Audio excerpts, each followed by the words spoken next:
Hi guys, good morning. Andito tayo sa aming mga biik. Kapapanganak pa lang nila, 2 days old sila. Ayan. 10 piglets, another 10 piglets ang binigay sa atin. Tapos, nung nakaraan, yun na yung binaanak ko.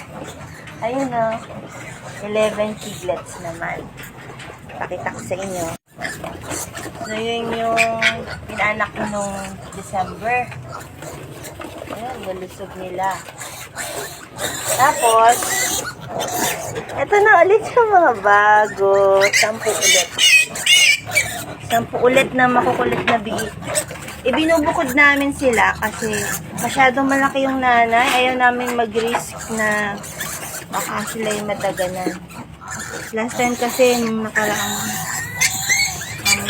panganganak niya, merong isang nataganan. Kaya, naging maingat na kami.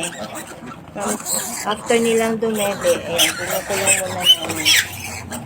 Kaya, so far, marami tayong beef. Nakakatuwa. Thank you, Lord. Thank you, Lord. Alam ni Lord na kailangan namin ngayon sa pag-aaral ng mga anak. Yan, binigay niya ito. Napakabait niya.